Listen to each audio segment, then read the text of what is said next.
peut-être mettre une vitesse. Et bonjour à tous, j'espère que vous allez bien et que vous avez la forme. Nous, cette semaine, on a hyper bien avancé. Pour rappel, nous, c'est Pierre-Antoine et Margot. On a tout quitté, on a acheté un premier ensemble immobilier, puis un deuxième, puis un troisième, afin de se constituer un patrimoine immobilier. Pour un jour pouvoir acheter un château, c'est le rêve de notre vie. Cette semaine, on se retrouve dans notre maison dans laquelle les travaux avancent encore une fois bon train. Il a fallu que le plombier tire tous les réseaux et nous ensuite on s'occupe de tout le reste. C'est-à-dire notamment, on a plaqué toute la douche en Wedi. Donc c'est un matériau qui est imputrescible et qui ne laisse pas passer l'eau, qui est carrément étanche. Ce qui va nous permettre après de le recouvrir pour faire un effet béton ciré dont on vous parlera bientôt. Dans cette douche-là, on a voulu créer une niche, tant qu'à faire, histoire de pouvoir ranger les produits d'entretien et les produits de douche. Donc PA s'est occupé de doubler toute la niche en Wedi et de coller les petits morceaux de Wedi pour qu'on puisse ensuite venir faire l'étanchéité là-dessus. Dans cette salle de bain, il a aussi fallu repenser la partie électrique, puisque du coup, comme c'était une ancienne salle à manger, il y avait des prises un peu partout qu'on a dû condamner, notamment derrière la douche, derrière le meuble vasque, et on devait tirer d'autres réseaux pour pouvoir apporter de l'électricité sur le meuble vasque, de l'électricité dans le miroir rétroéclairé qui viendra derrière le meuble vasque, et au niveau du sèche-serviette.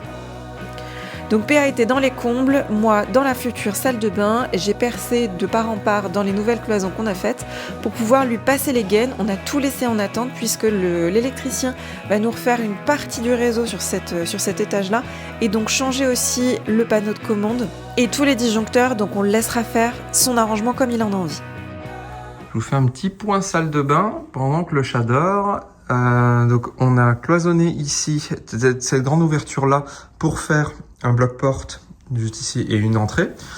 Et là je suis en train de réaliser la cloison, le doublage qui se trouve ici et qui va accueillir les robinetteries encastrées, donc à gauche et à droite. On a tiré aussi de l'électricité depuis le plafond. Donc je vais mettre du super laser, notre collaboration. Et ça donne ceci. Donc on va avoir un joli doublage là qui va venir jusque-là à ras. Cette partie-là restera toute simple. Je verrai si je ferai l'imposte là ou pas. Mais je pense que ça va être pas forcément nécessaire parce qu'on veut vraiment délimiter toute cette partie-là qui est en fait le meuble vasque qui va être vraiment super chouette et sur mesure. Là, au niveau de la douche, bien avancé. Margot a collé les dernières bandes étanches en calicot, juste là, et en bande étanche. Donc voilà, ça fait. Tout ça, ça va être recouvert d'un béton ciré. On a mis le spot là-haut, enfin en tout cas la réserve pour le spot là. On a déplacé la lumière qui est origine ici et qui va se retrouver maintenant ici, au-dessus de la baignoire. Voilà. Le plombier donc est passé, a fait tout ce qui est évacuation et alimentation en eau. Il a même mis le mitigère juste là. Et là, on a réduit, on le voit bien juste là, la partie étagère qui va se retrouver amputée et qui va faire à peu près 60 de profond par 60 de large, puisque on voit bien 59 248, c'est la plaque de placo qui viendra ici au fond de la pièce. On s'embête pas à reprendre ces parties-là qui ont été trouées quand les tasseaux ont été démontés. Donc on a quelque chose qui va être vraiment sur mesure avec, je pense, du mélaminé blanc qu'on repeindra, on verra comment on fera. Mais voilà où on en est. Et voilà un peu où on en est. Bon, ça avance bien. Il y a quelques ajustements à faire, quelques petites choses voilà que j'ai dû ajuster parce que les tuyaux étaient pincés, donc j'ai mis un renfort là. Celui-ci ça allait, mais celui de gauche était un peu pincé, le PER. Donc on ajuste, on fait en fonction, et puis ça avance tranquillement. Bon, on est en train de bricoler un truc parce que on a donc l'entrée de la salle de bain là, la future salle de bain qui sera, là on sera dans la suite parentale, là-bas la salle de bain à l'étage. Et donc on voulait mettre une porte. Avant il y avait une grande ouverture puisque c'était salle à manger et salon de ce côté-là.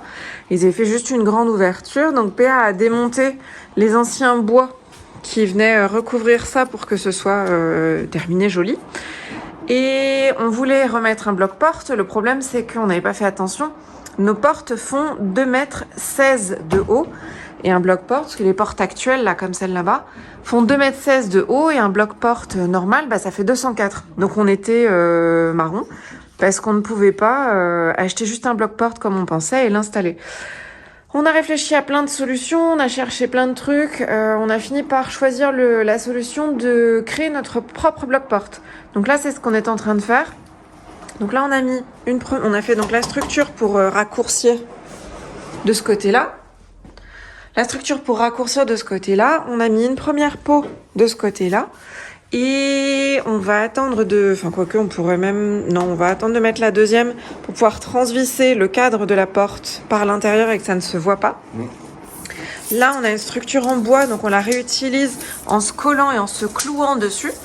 Et donc, ce qu'on a fait, c'est qu'on a coupé un premier morceau, là, de MDF, qu'on vient mettre contre, ce qui va nous permettre de recouvrir la structure et les deux chambres placo qu'on a de chaque côté.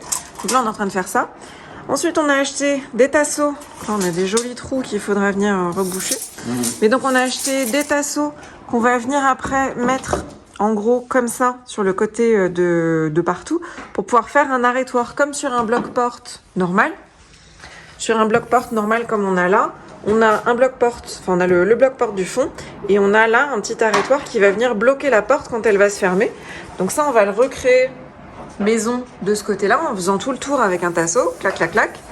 Et une fois qu'on a fait ça, on va venir créer notre porte. Parce qu'encore une fois, des portes de 216, on n'en a pas trouvé. Donc on va venir créer notre porte. On a acheté donc du MDF de 10. Donc on a acheté 2 plaques de MDF de 10. 12. De 12. Des tasseaux. Et donc on va venir créer avec une structure tasseau et un MDF de chaque côté. On va venir créer toute notre porte. Et puis après, on viendra enduire les champs pour terminer joli. Installer le système d'ouverture-fermeture poignée. Et puis on sera pas mal. Ça fait beaucoup de boulot pour une seule porte. Heureusement qu'il n'y en a qu'une à créer. Dites-nous si vous auriez fait autrement, s'il y avait une autre solution. Une bonne idée. Voilà, une bonne idée. Sans avoir une porte en 204, en ayant une porte en 216. Là, pour le coup, en termes de fournisseurs, nous, on n'a pas trouvé. On a regardé sur internet, on n'a pas vu. Ouais. À moins de faire un truc sur mesure, peut-être. Ou alors ça coûte plutôt cher, je sais pas combien ça coûtait. Celles que j'avais vues, elles étaient aux alentours des 300 balles. Ouais, 300 € la porte, ça commence à faire un peu costaud. Et surtout qu'elle n'aurait pas eu le même design que d'autres. Enfin bref, c'est compliqué. Sinon, on avait pensé à une solution, à prendre un bloc-porte normal, donc en 204, et il nous manquait quelques centimètres en bas, et à venir faire un rajout. Mais ça aurait été franchement bof. Ouais. Donc voilà, allez on continue. Allez. Donc c'est ce qu'on vous disait, on est venu créer une nouvelle porte de toute pièce, donc avec un MDF de 12 là qu'on a coupé aux bonnes dimensions qui est par terre, sur lequel on vient mettre des tasseaux, coller puis clouer des tasseaux pour faire la structure. On est venu mettre 3 renforts au centre de la porte et on est venu du coup remettre un coup de colle pour mettre la deuxième partie par-dessus et faire un joli sandwich. Et une fois que c'est fait, PA vient tout reclouer, histoire d'être sûr que ça ne bouge plus jamais. Une fois que tous ces clous seront mis en place, on viendra mettre de la pâte à bois et tout poncer. Maintenant qu'on a fait le cadre de la porte, on peut venir fermer cet endroit de la salle de bain, et c'était le dernier morceau de placo qui nous restait à poser ici. Et avant de commencer les enduits, avant de commencer les bandes, on met un coup de PF3. PF3, c'est comme du MAP, mais qui sèche plus rapidement. Donc ça va nous permettre de combler les plus gros trous. Donc là, c'est les trous notamment entre le weddy et le plafond, ou entre le placo et le plafond, et aussi des différences de niveau qu'on peut avoir, par exemple entre un bord droit et un bord aminci au niveau du placo, ou sur des endroits où c'était nécessaire. Et on avait avant un ancien système de chauffage soufflant dans cette salle de bain, donc nous on est venu mettre juste un spot à cet endroit-là, donc il faut tout reboucher. On commence les bandes dans cette salle de bain, donc on les fait en 3 passes. La première, on colle, la deuxième, on charge, la troisième, on égalise. Et pendant qu'on faisait ça, on écoutait justement les podcasts des Gentlemen Investisseurs dont on vous a déjà parlé. Allez, je vous en remets une petite couche. Donc les Gentlemen Investisseurs, c'est Tony et Yann, 2 investisseurs chevronnés qui vous proposent des formations en ligne, notamment Starter Cash, qui est une formation sur la location courte durée qui vous apprend à le faire de A à Z, et par exemple le Rocky Booster également, qui vous permettent d'avoir toutes les bonnes informations pour investir en immobilier locatif. On vous rappelle que si vous passez par les liens d'affiliation qui sont dans le descriptif de cette vidéo, vous soutenez cette chaîne puisque nous on reçoit une petite commission, vous ça ne vous change rien puisque les prix sont égaux pour vous au niveau des formations. Et comme la plupart des gens regardent nos vidéos le jour de leur sortie, le dimanche, eh bien bonne nouvelle, pour le Black Friday, pour le week-end du Black Friday, les Gentlemen Investisseurs vous offrent 25% supplémentaires sur toutes les formations avec le code BLACK25 jusqu'à ce soir minuit, donc jusqu'à ce dimanche 30 novembre minuit. Allez, c'est reparti pour les travaux. Sur ce mur-là, on est sur un mur qui était anciennement tapissé, donc on est venu détapisser puis faire nos enduits par-dessus. Mais si on passe le ratissage final et surtout les peintures, on risque d'avoir des endroits où la colle va ressortir et va faire des réactions bizarres. Donc PA a tout passé avec une peinture à l'essence pour éviter que ça ne puisse traverser, et la seule qu'on avait sous le coude, c'était du gris anthracite. Et une fois que c'était fait, il est venu poncer les quelques bandes qu'on avait à la main. Je crois qu'il avait la flemme de sortir la machine pour le faire, et il y avait franchement 3 fois rien.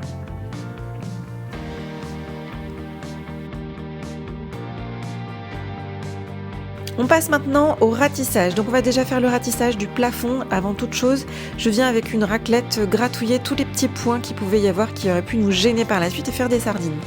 Et ensuite on passe donc au ratissage. Donc moi j'enduis le plafond et PA vient le lisser avec une lisse en faisant des mouvements les plus doux possibles. Si jamais David, tu regardes cette vidéo, sois indulgent avec tes jeunes padawans.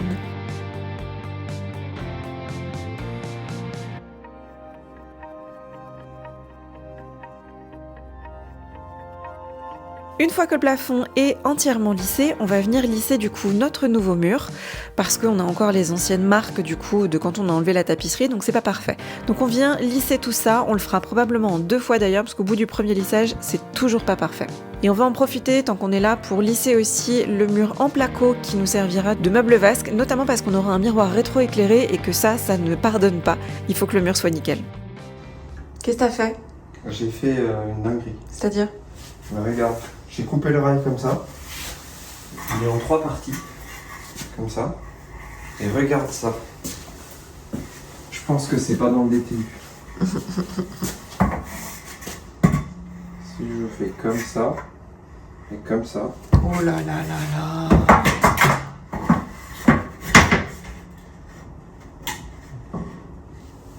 Oh là là là là là là. Ça c'est l'image de la fierté, ça. Ah oui, ah là je suis fier. PA est donc venu installer tous ces placos dans les WC de l'étage. C'est vraiment une partie qui est pas très agréable, les WC à faire. C'est tout petit, c'est étriqué, dès qu'on se tourne, on tape dans un truc. C'est un peu chiant à faire, très sincèrement. Et en plus, on a l'impression de ne pas avancer, puisqu'il y a plein de découpes à faire. C'est toujours dans les petites pièces qu'on prend le plus de temps.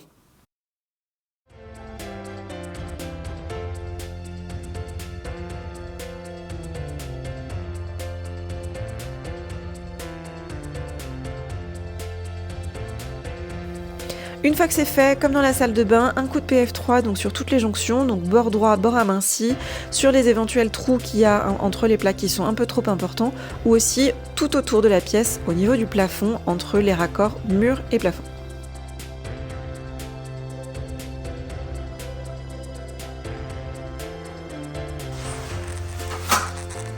Que se passe-t-il ici? Ça bande. Ah, très bien. Et bien voilà où on en est au niveau des WC. Donc, on a dû ici coffrer le compteur, le tableau électrique, parce qu'il va être remplacé tout simplement. Moi, je voulais plaquer en prévision de l'électricien qui va changer le tableau, mais comme il devait toujours y avoir un accès, et ben j'ai fait un petit décroché juste là, et Margot est en train de faire les bandes. C'est pas les plus belles bandes, hein. C'est pas Non, mais c'est compliqué. Dès qu'on arrive dans les toilettes, souvent c'est compliqué à faire parce qu'on a des recoins, il y a des écarts de niveau, enfin bref. Je ne suis pas si appliqué que ça sur la pose des placos. Donc voilà. Et moi je suis venue ensuite faire les 3 passes de bande pour toute cette petite pièce là.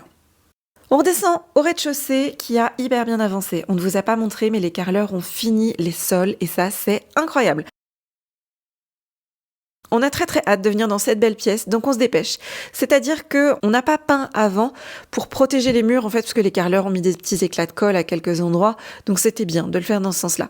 Mais donc avant de peindre, il faut qu'on nettoie tous les placos, donc c'est-à-dire PA les aspire, moi je les nettoie avec une microfibre humide et on en profite pour faire une énième vérification, donc c'est-à-dire que quand on a le nez dessus, on voit toutes les petites choses qui nous plaisent pas, les petits accros, les éventuels petits trous, petites marques qui peuvent rester, donc on continue à poncer tout ça pendant qu'on fait le nettoyage. Une fois que le nettoyage est fait, et c'est la première fois du coup qu'on va fonctionner comme ça, on va mettre toutes les plinthes, puisque les sols sont faits aussi, on va tout peindre d'un coup. Donc PA s'attaque aux plinthes, pendant que moi je m'occupe de tout bâcher, protéger.